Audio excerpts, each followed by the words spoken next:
भक्तों, स्वयं श्री कृष्ण भगवान ने ये बताया है कि घर में कौन से वृक्ष लगाना अत्यंत शुभ होता है। ऐसे वृक्ष न केवल अकाल मृत्यु को रोकते हैं, बल्कि घर में सुख, समृद्धि, आनंद और माँ लक्ष्मी की कृपा को स्थायी बनाते हैं। भगवान कहते हैं जो लोग संपन्न होते हैं वे अपने घरों में विशेष प्रकार के पौधे लगाते हैं, इसलिए आप भी इन्हें अवश्य लगाएं ताकि आपके जीवन में भी शुभ फल प्राप्त हो। एक बार देवी रुक्मिणी ने विनम्र भाव से भगवान श्री कृष्ण से पूछा, प्रभु कृपया यह बताइए कि मनुष्य को अपने घर में कौन से वृक्ष अवश्य लगाने चाहिए, कौन से वृक्ष दरवाजे के सामने रोपने से दरिद्रता दूर होती है और कौन से वृक्ष लगाने से शत्रु, रोग, भय, भूत प्रेत जैसी बाधाएं समाप्त होती हैं।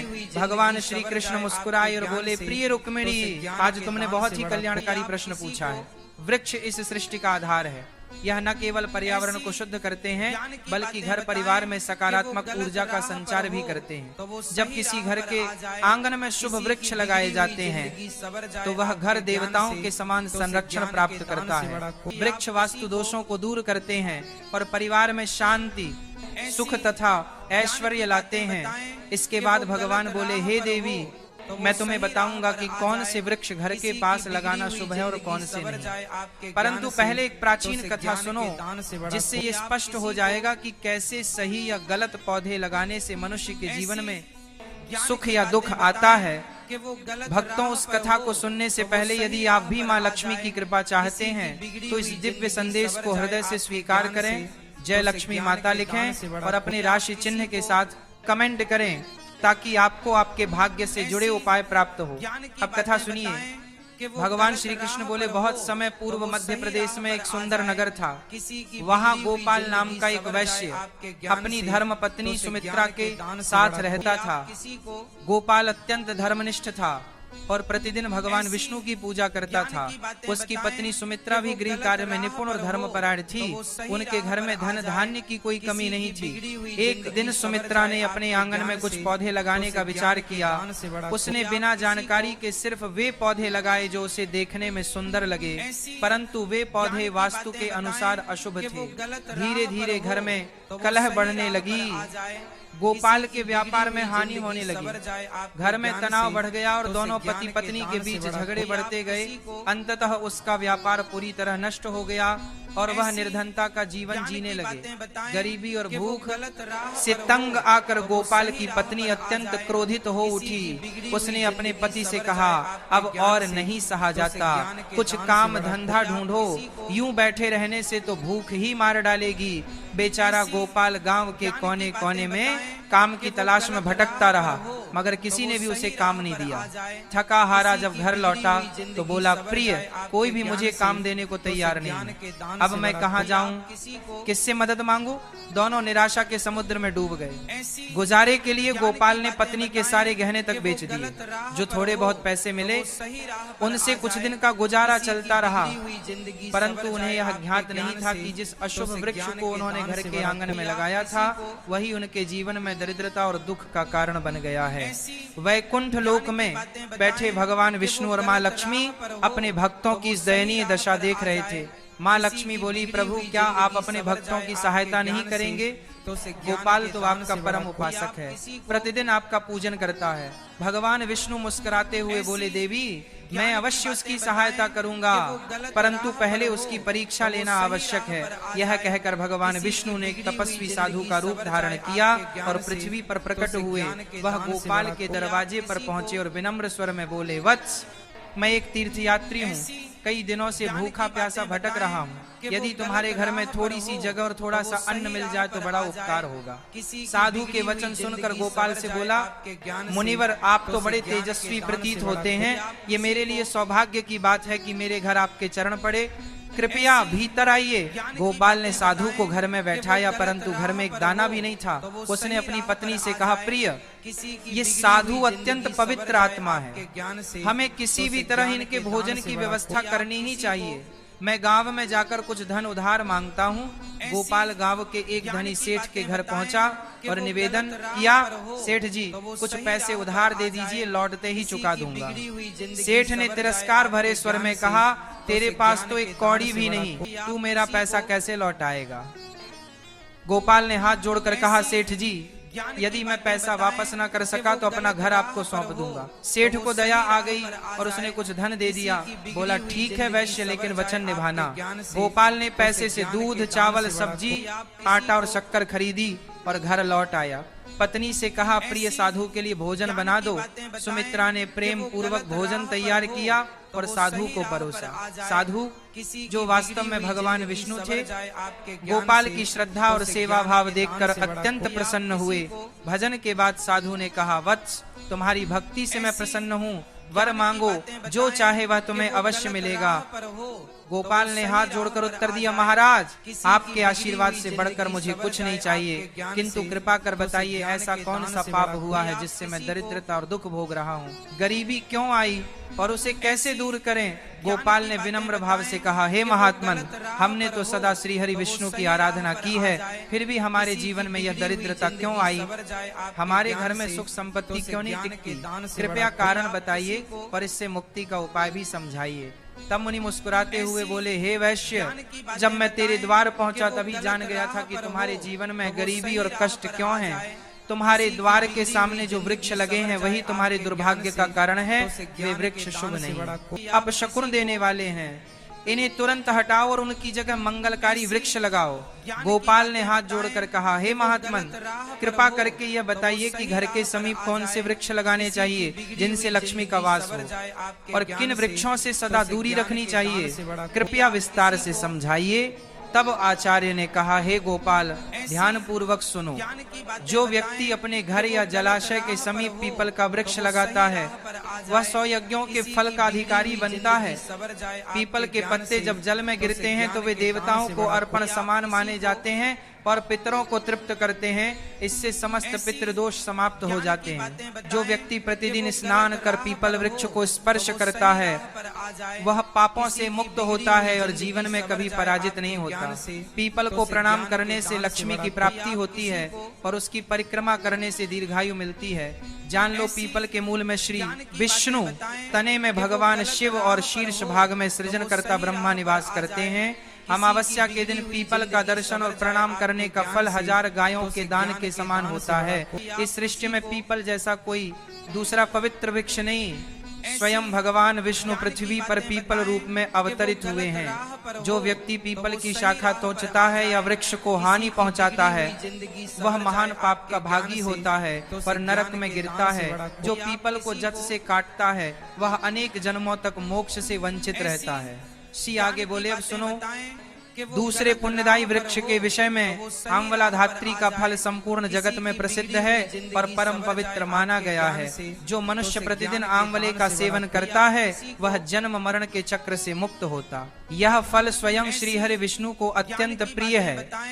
आंवला खाने से शरीर बलवान होता है, आयु बढ़ती है और उसके रस का जल पीने से रोग नष्ट होते हैं। यदि आंवले के रस को जल में मिलाकर स्नान किया जाए तो दरिद्रता दूर होती है और समृद्धि प्राप्त होती है। जिस घर में आंवला सदैव रहता है वहाँ भूत प्रेत और नकारात्मक शक्तियाँ प्रवेश नहीं कर पाती।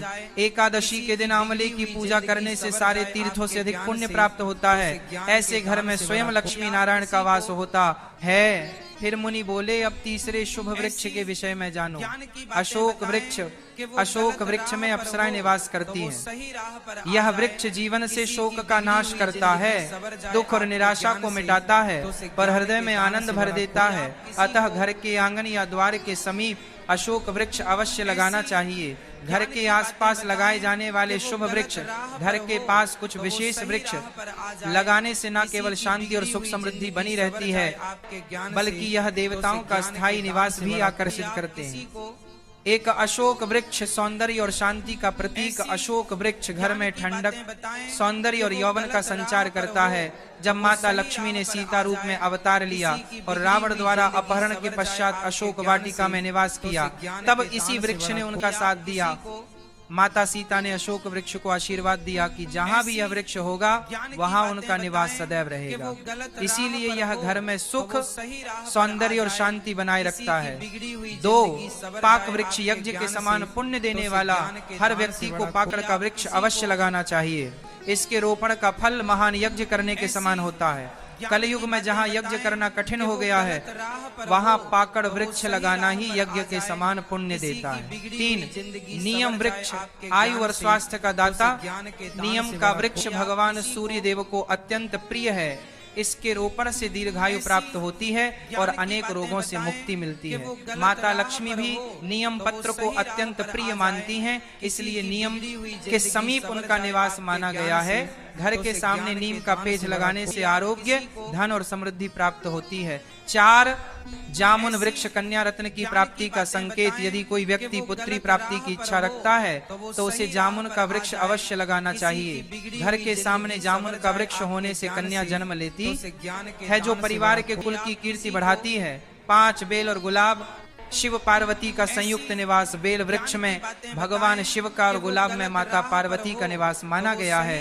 यदि बेल के समीप गुलाब का पौधा लगाया जाए तो उस घर पर सदैव शिव पार्वती की कृपा बनी रहती है। ऐसा घर न कभी दरिद्र होता है, न वहाँ अकाल मृत्यु होती है और न कोई स्त्री विधवा बनती है। 6, नारियल वृक्ष संतान और सौभाग्य का प्रतीक। नारियल का वृक्ष लगाने से व्यक्ति को श्रेष्ठ और सद्गुणी संतान की प्राप्ति होती है। नारियल हर धार्मिक अनुष्ठान का महत्वपूर्ण अंग है, पर इसे अत्यंत शुभ माना गया है। जिसके आंगन में नारियल वृक्ष होता है उसके परिवार को समाज में सम्मान मिलता है और सौभाग्य बढ़ता है। 7, पारिजात वृक्ष समुद्र मंथन से उत्पन्न लक्ष्मी प्रिय पारिजात वृक्ष का जन्म समुद्र मंथन के समय हुआ था। उसी समय माता लक्ष्मी भी प्रकट हुई थी, अतः पारिजात माता लक्ष्मी को अत्यंत प्रिय है। इसे घर में लगाने से विशेष रूप से धन, सौभाग्य और देवी लक्ष्मी की कृपा प्राप्त होती है। 8, अनार वृक्ष सौंदर्य और समृद्धि का प्रतीक। जो व्यक्ति सुंदर, सुसंस्कारी और सौभाग्यशाली पत्नी की कामना करता है उसे अनार का वृक्ष लगाना चाहिए। अनार के लाल फूल और फल शुभ ऊर्जा का संचार करते हैं। यह वृक्ष माता लक्ष्मी का प्रतीक माना गया है और इसके फल शरीर को तेजस्वी बनाते हैं। 9, पलाश वृक्ष ब्रह्म तेज प्रदान करने वाला पलाश को धर्म वृक्ष कहा गया है। यह भगवान ब्रह्मा और अग्नि का प्रतीक माना जाता है। इसके लाल फूल ऊर्जा, उत्साह और ताप का संकेत है। पलाश वृक्ष ध्यान, साधना और ब्रह्म तेज की वृद्धि करता है। इसकी लकड़ी और पत्तियां यज्ञ में उपयोगी होती हैं और वातावरण को पवित्र बनाती है। 10, सहजन मुनगा मोरिंगा वृक्ष रोग नाशक और स्वास्थ्यदायक। जो व्यक्ति किसी रोग से पीड़ित हो उसे सहजन का वृक्ष लगाना चाहिए। यह वृक्ष अनेक गंभीर रोगों को समाप्त करता है और शरीर को स्फूर्तिदायक बनाता है। अब जानिए किन वृक्षों को घर के सामने नहीं लगाना चाहिए। 1, कांटेदार पौधे, रेगिस्तानी पौधे। कांटों वाले पौधे नकारात्मक ऊर्जा फैलाते हैं। इनसे घर में कलह, तनाव और असंतोष बढ़ता है। ऐसे पौधों को घर के भीतर या सामने लगाने से वास्तु दोष उत्पन्न होता है, जिससे आर्थिक हानि, रोग और पारिवारिक मतभेद होते हैं। 2, ताड़ वृक्ष पाम ट्री। ताड़ वृक्ष घर के लिए अशुभ माना गया है। कहा जाता है कि जहाँ ताड़ का वृक्ष होता है वहाँ संतान सुख बाधित होता है, बच्चों की उन्नति रुक जाती है। 3, भेड़ा वृक्ष टर्मिनेट या बेल का भेड़ा वृक्ष को भूत प्रेतों का निवास स्थान कहा गया है। इसे घर के समीप लगाना अथवा इसके नीचे पूजा करना वर्जित माना गया है। कहा जाता है कि जो व्यक्ति इस वृक्ष को लगाता है वह स्वयं अशुभ शक्तियों के प्रभाव में आ सकता है। जो व्यक्ति इन शुभ वृक्षों को श्रद्धा से लगाता है उसके जीवन से दरिद्रता, क्लेश और दुर्भाग्य समाप्त हो जाते हैं। उसके घर में देवता निवास करते हैं और घर सदा सुख, समृद्धि तथा स्वास्थ्य से परिपूर्ण रहता है। घर के वृक्ष और वास्तु का रहस्य। कौन से पौधे सुख देते हैं और कौन से दुख? हर व्यक्ति चाहता है कि उसके घर में सुख शांति बनी रहे, परिवार में प्रेम बना रहे और धन की कभी कमी ना हो। लेकिन कई बार ऐसा होता है कि हमारी पूरी मेहनत के बावजूद घर में कलह बढ़ती है, मन अशांत रहता है और आर्थिक तंगी घर कर लेती है। वास्तुशास्त्र कहता है इसका एक बड़ा कारण हमारे घर के चारों ओर लगे पेड़ पौधे भी हो सकते हैं, जिन पौधों से बचना चाहिए। जो पौधे या वृक्ष काटने या तोड़ने पर दूध जैसा रस छोड़ते हैं उन्हें घर में या उसके आसपास कभी नहीं लगाना चाहिए। ऐसे पौधे नकारात्मक ऊर्जा फैलाते हैं। बबूल केसिया का वृक्ष घर के सामने लगाना अत्यंत अशुभ माना गया है। इससे घर में विवाद और विपत्ति आती है। बैर प्लम का पेड़ भी घर के सामने नहीं होना चाहिए। ये नकारात्मकता बढ़ाता है और धन हानि का कारण बनता है। आम मैंगो का पेड़ घर के बहुत पास नहीं लगाना चाहिए, क्योंकि इसकी छाया घर पर पड़ने से अशुभ परिणाम मिलते हैं। पपीता पपाया का पौधा मुख्य द्वार के सामने नहीं होना चाहिए, ये धन और समृद्धि को नष्ट करता है। पीपल यदि घर के पूर्व दिशा में हो तो गरीबी बढ़ सकती है। बरगद यदि पश्चिम दिशा में हो तो घर में दुख कष्ट का वातावरण बनता है। तुलसी बेसिल यदि दक्षिण दिशा में रखी जाए तो बच्चों को कष्ट झेलना पड़ सकता है। किसी सूखे या मृत पेड़ की छाया घर पर पड़े तो यह मृत्यु का संकेत माना जाता है। ऐसे वृक्ष को तुरंत हटा देना चाहिए।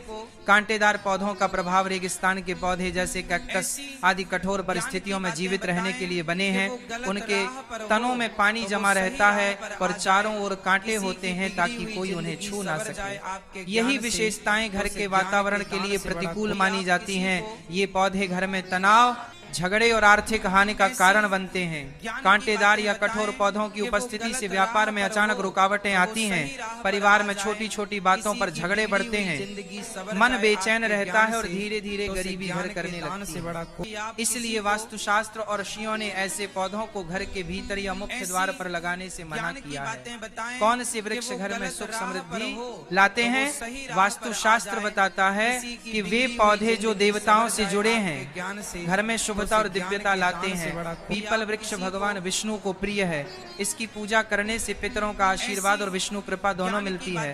तुलसी माता स्वयं लक्ष्मी जी का स्वरूप मानी गई है। जहाँ तुलसी होती है वहाँ दरिद्रता नहीं टिकती। आंवला, अशोक, आम, मैंगो और केला बनाना जैसे वृक्ष घर में सुख शांति और स्वास्थ्य लाते हैं। केले का पौधा तो विशेष रूप से शुभ है। जहाँ ये होता है वहाँ भगवान विष्णु और देवी लक्ष्मी का वास माना जाता है। एक प्रेरणादायक कथा कहा जाता है कि एक गृहस्थ जीवन भर गरीबी से जूझता रहा। घर में कलह, अशांति और धन की कमी बनी रहती थी। एक दिन एक संत उसके घर आए और बोले, बेटा, तेरे घर की दरिद्रता का कारण केवल तेरे कर्म नहीं बल्कि तेरे घर के आसपास के पेड़ पौधे भी हैं। कांटेदार पौधे तेरे सौभाग्य को रोक रहे हैं, इन्हें हटा दे। पर तुलसी, केले और आंवले के पौधे लगा। गृहस्थ ने संत की सलाह मानी। कुछ ही समय में उसके घर का वातावरण बदल गया। व्यापार बढ़ा, मन शांत हुआ और समृद्धि लौट आई। वृक्ष केवल ऑक्सीजन ही नहीं देते, वे हमारे जीवन की ऊर्जा भी निर्धारित करते हैं। अशुभ पौधे दुख और रुकावटें लाते हैं, जबकि शुभ पौधे सौभाग्य और सुख के द्वार खोलते हैं। इसलिए यदि आपके घर या आंगन में कांटेदार या अशुभ पौधे हैं तो उन्हें तुरंत हटाकर तुलसी, पीपल, आंवला या केले के पौधे लगाएं। देखिए कैसे धीरे धीरे आपके घर में शांति, धन और दिव्यता का संचार होने लगेगा। जब आप ऐसा करेंगे तो न केवल आपके घर का वातावरण बदल जाएगा बल्कि आपके जीवन का हर दुख भी धीरे धीरे समाप्त होने लगेगा। वास्तुशास्त्र का यह उपाय अत्यंत सरल है परंतु इसका प्रभाव अत्यंत गहरा और चमत्कारी होता है। शुभ वृक्ष न केवल हरियाली लाते हैं बल्कि वे आपके घर में भगवान की कृपा को स्थायी रूप से स्थापित कर देते हैं। जहाँ भगवान की कृपा होती है वहाँ दरिद्रता नहीं टिकती पर धन संपत्ति अपने आप बढ़ने लगती है। इसलिए हे भक्तजनों, यदि आप चाहते हैं कि आपके जीवन में कभी धन की कमी ना हो, आपके परिवार में सदैव सुख और शांति बनी रहे और माँ लक्ष्मी का स्थायी वास आपके घर में हो, तो कभी भी अपने घर में रेगिस्तान या कांटेदार पौधों को न उगने दें। इसके स्थान पर शुभ और पवित्र वृक्ष ऐसी ज्ञान की बातें बताएं, लगाएं और उनकी प्रतिदिन देखभाल करें। यह उपाय अत्यंत सरल, प्रभावी और जीवन को बदल देने वाला है।